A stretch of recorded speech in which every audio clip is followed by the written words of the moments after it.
हाय दोस्तों, welcome to धन। दोस्तों, अगर आपको पूरी दुनिया में कोई एक इकोनॉमिक पैरामीटर चेक करना है जिसके थ्रू आप ब्रॉडर इकोनॉमिक्स को समझ पाओ, तो वो मेरे अकॉर्डिंग होना चाहिए इन्फ्लेशन का डेटा। दोस्तों, इन्फ्लेशन का डेटा एक ऐसा डेटा है जो कंट्री के बारे में ब्रॉडली पूरी इंफॉर्मेशन आपको प्रोवाइड कर देता है। वो ये बताता है कि इकोनॉमी ग्रो कर रही है या नहीं कर रही है। वो ये भी आपको हिंट दे देता है कि इकोनॉमी में एम्प्लॉयमेंट सिचुएशन कैसी है।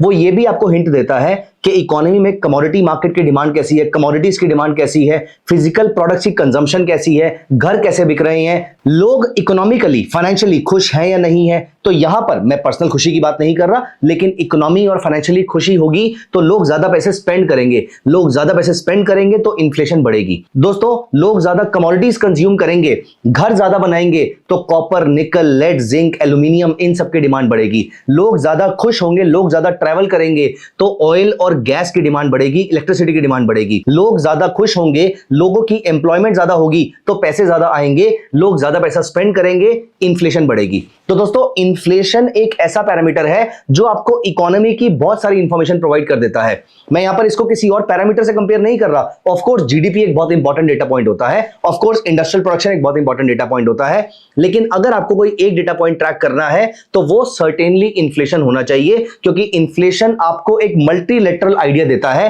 कि ये ब्रॉडर इकोनॉमी किस डायरेक्शन में जा रही है, ये ग्रो कर रही है या नहीं ग्रो कर रही है। एंड व्हेन आई से इन्फ्लेशन, इन्फ्लेशन इटसेल्फ भी बहुत सारे टाइप की हो सकती है। मैं एक खास टाइप की इन्फ्लेशन की बात कर रहा हूं। प्राइमरीली इन्फ्लेशन दो टाइप की होती है, एक होती है डिमांड पुल इन्फ्लेशन और एक होती है कॉस्ट पुश इन्फ्लेशन। मैं इकोनॉमिक्स की डेप्थ में तो नहीं जाऊंगा, लेकिन सिर्फ इतना बता देता हूं कि अगर किसी चीज की सप्लाई कम हो रही है तो भी उसके प्राइसेस बढ़ जाते हैं, ये भी इन्फ्लेशन कॉज करता है। और अगर किसी चीज की डिमांड बहुत ज्यादा होती है, ये भी इन्फ्लेशन कॉज करता है। हम बात कर रहे हैं दूसरे वाली इन्फ्लेशन की, जिसे हम कहते हैं डिमांड पुल इन्फ्लेशन। ये आपको इकोनॉमी में बहुत सारी इंफॉर्मेशन प्रोवाइड करती है। अब दोस्तों, यहां पर हमारे पॉइंट ऑफ व्यू से इंडिया की इन्फ्लेशन तो अनडाउटेडली बहुत इंपॉर्टेंट है, लेकिन क्योंकि हम फाइनेंशियल मार्केट के पार्टिसिपेंट्स हैं और हम कमोडिटी मार्केट के भी पार्टिसिपेंट हैं, and let me tell you one thing, अगर आप कमोडिटी मार्केट में ट्रेड नहीं भी करते हैं तो भी आपको यह बता दूं कि निफ्टी की 50 कंपनीज में से approximately 32 companies directly commodity market पे डिपेंडेंट है। या तो कमोडिटी की प्रोड्यूसर है या कमोडिटी की डायरेक्ट कंज्यूमर है। आप रिलायंस इंडस्ट्रीज का नाम ले लीजिए, आप HUL की बात कीजिए,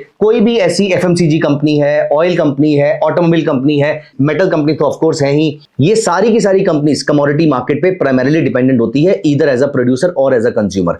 तो आप चाहे इक्विटी मार्केट के पार्टिसिपेंट है या कमोडिटी मार्केट के पार्टिसिपेंट है, कमोडिटीज तो आपके लिए डेफिनेटली इंपॉर्टेंट है और ये इन्फ्लेशन आपके लिए अनडाउटेडली बहुत इंपॉर्टेंट पैरामीटर है। लेकिन अब मैं आता हूं सबसे इंपॉर्टेंट पॉइंट पे कि इंडिया की इन्फ्लेशन बहुत ज्यादा मैटर नहीं करती है, ज्यादा मैटर करती है यूएस की इन्फ्लेशन। दोस्तों, यूएस में दो टाइप की इन्फ्लेशन होती है, एक होती है CPI, एक होती है PPI। इंडिया में इनके नाम होते हैं CPI और WPI। हम यहां पर और यूएस वाले भी CPI को ज्यादा महत्व देते हैं, ज्यादा इंपॉर्टेंस देते हैं। अब दोस्तों, यहां पर अगर CPI इन्फ्लेशन बढ़ रही है और या फिर CPI इन्फ्लेशन कम हो रही है, अगर किसी कंट्री की स्पेशली यूएस की अगर इन्फ्लेशन बढ़ रही है, कम हो रही है, ये उसकी इंटरेस्ट रेट साइकिल को इंपैक्ट करता है। लेकिन उस पे भी इंपैक्ट आने से पहले सबसे पहले ये हमारी कमोडिटी मार्केट पे इंपैक्ट करता है। Now that we have discussed about the basic idea of inflation, क्या होती है इन्फ्लेशन, क्यों इंपॉर्टेंट है और कौन सा उसका पैरामीटर है, ये सारी चीज जब हमने एक बार डिस्कस कर ली, अब मेरे लिए आपको समझाना आसान है कि इन्फ्लेशन हमारे लिए कैसे यूजफुल हो सकती है या इन्फ्लेशन का डेटा हमारे लिए कैसे यूजफुल हो सकता है। दोस्तों, इन्फ्लेशन मतलब कि CPI, मैं PPI की बात नहीं कर रहा, मैं यहां पर बात कर रहा हूं CPI की। दोस्तों, अगर इन्फ्लेशन बढ़ रही है इसका मतलब मार्केट में डिमांड बढ़ रही है। मार्केट में डिमांड अगर बढ़ रही है तो मतलब मार्केट में इन्फ्लेशन बढ़ रही है। एक बार अपने मन में जो आपने बचपन में इन्फ्लेशन की डेफिनेशन पढ़ी होगी, वो इन्फ्लेशन की डेफिनेशन अभी के अभी अपने मन में बोलिए, और अगर आप चाहें तो आप उसको कमेंट्स में लिख दीजिए, according to you what is inflation. मैं 90% गारंटी से बोल सकता हूं कि आप क्या डेफिनेशन लिखने वाले हैं। आपने अभी तक ये लिखी होगी। चलिए 10 सेकंड का पॉज लीजिए और ये डेफिनेशन लिखिए और मैं गेस करके बताऊंगा कि आपने क्या डेफिनेशन लिखी है। दोस्तों, आपने इन दोनों में से कोई एक डेफिनेशन लिखी होगी। Definition number 1, inflation means increase in the prices of goods and services. Definition number 2, inflation means decrease in the purchasing power of currency. Second definition को साइड पे रखते हैं, फर्स्ट डेफिनेशन की बात करते हैं। सबसे पहले इस वीडियो को अभी के अभी लाइक कर दीजिए अगर आपकी डेफिनेशन सेम थी तो दोस्तों, इन्फ्लेशन का मतलब क्या है? Increase in the value of goods and services. अब ये गुड्स क्या है? गुड्स का मतलब होती है कमोडिटीज। और क्या हम इन्फ्लेशन के डेटा को यूज करके अपने लिए पैसा कमा सकते हैं कमोडिटी मार्केट में? जवाब है हाँ। तो दोस्तों, कैसे? देखिए, इन्फ्लेशन बढ़ने का मतलब होता है महंगाई बढ़ रही है। महंगाई बढ़ने का मतलब होता है मेरी करेंसी की वैल्यू गिर रही है। और यूएस की करेंसी कौन सी है? यूएस की करेंसी है यूएस डॉलर। अगर यूएस डॉलर ब्रॉडली बाकी सारी करेंसीज के अगेंस्ट डेप्रिशिएट होता है, मैं दोबारा रिपीट करता हूं, अगर महंगाई बढ़ती है, अगर सीपीआई बढ़ता है, तो सीपीआई बढ़ने की वजह से आपकी लोकल करेंसी की परचेजिंग पावर डिक्रीज हो जाती है। हम यहां पर क्योंकि यूएस की बात कर रहे हैं तो डॉलर की परचेजिंग पावर डिक्रीज हो जाएगी। डॉलर की परचेजिंग पावर किसके अगेंस्ट डिक्रीज हो जाएगी? आईएनआर के अगेंस्ट क्या होगी वो मैटर नहीं करता। दुनिया की मेजर इकोनॉमीज की करेंसीज जो हैं, which is euro, pound, yen, Swedish krona, Norwegian krone etcetera, इन सबके अगेंस्ट जब उसकी परचेजिंग पावर कम हो जाती है, इसे कहते हैं डॉलर इंडेक्स डेप्रिशिएट हो गया। तो dollar index is the product which is the driver of all the financial products in the world.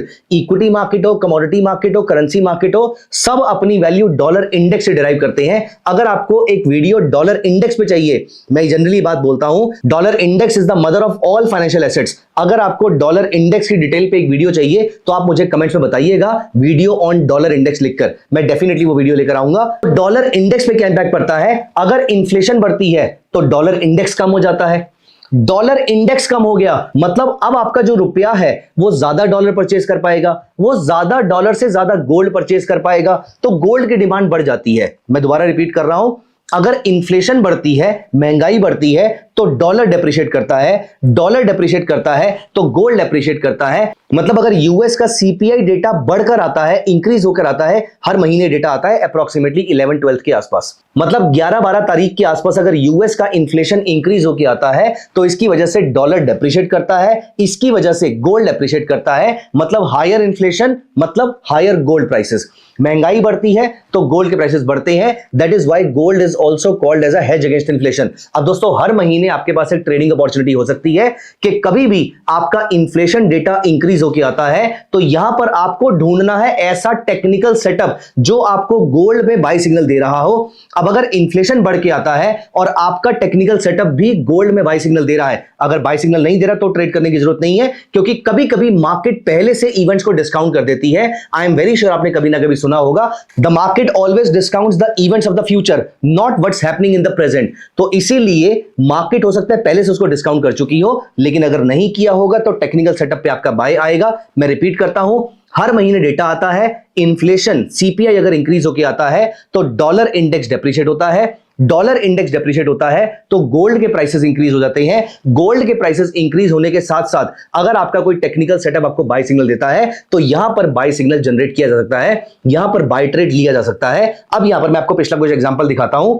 तो यहां पर नोटिस कीजिए, मई की जो इन्फ्लेशन थी वो थी 2.3%, जबकि जून की जो इन्फ्लेशन थी वो थी 2.4%। तो जून में इन्फ्लेशन मई से ज्यादा आई है। अब हम यहां पर चलते हैं गोल्ड के प्राइसेस पे। मैंने गोल्ड का आवरली चार्ट लगा लिया है और मैं चलूंगा 11th ऑफ जून को जब ये इन्फ्लेशन आई थी। अब आप यहां पर देखिए, शाम को जब ये डेटा रिलीज हुआ, नेक्स्ट डे से आपको यहां पर एक स्ट्रॉन्ग अप ट्रेंड देखने को मिला।